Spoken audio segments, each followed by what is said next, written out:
Tawag niyo ako, Senyora Valeria? Oo, Berta. Gusto ko lang sabihin sa iyong sa susunod na linggo may bago tayong kasambahay na magtatrabaho dito sa bahay. Basta apo siya ni Ursula. Kawawang Ursula, matanda na siya, titira na sa home for the aged. Kaya bibigyan ko ang apo niya ng parang trabaho para kumita kesa mag-isa siya. Nakuha mo? Opo, Senyora. Paalala lang. Wala dapat special treatment sa kanya. Kahit sabihin pa nating apo siya ni Ursula. Ang pangalan niya ay Abril. Katulad din ng ibang kasambahay ang dapat na maging trato sa kanya. Ay nako, hindi namin inakalang mahahanap mo kami rito, Tito Alfredo. Si Marta.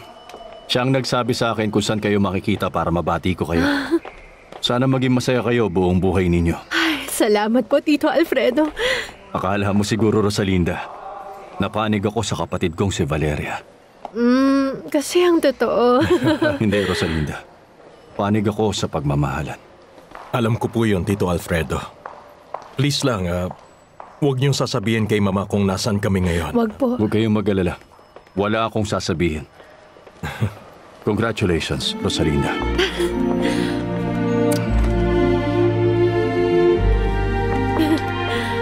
Para ko ng anak itong si Fernando Jose. Kaya naman simula ngayon, para na rin kitang anak.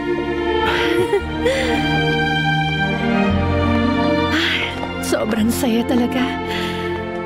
Lahat pumapanik sa ating dalawa. Kung ganun din sana ang mama mo, lubos na ang kaligayahan natin. Kalimutan mo na siya, Rosalinda.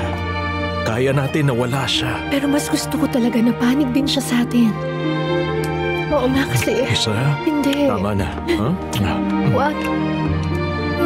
Bakit? Nahihilo. Bakit, mahal ko?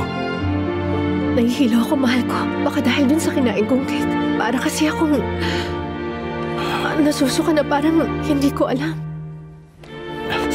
Masyado nang nakakapagtaka yan. Kailangan mo nang magpatingin sa doktor bukas.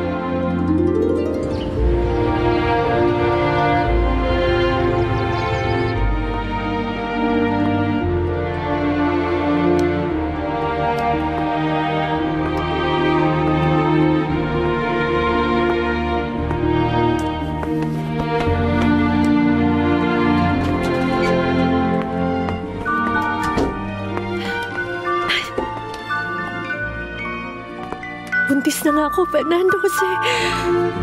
Magkakaanak na tayo. Mahal ko. Rosalinda, Rosalinda.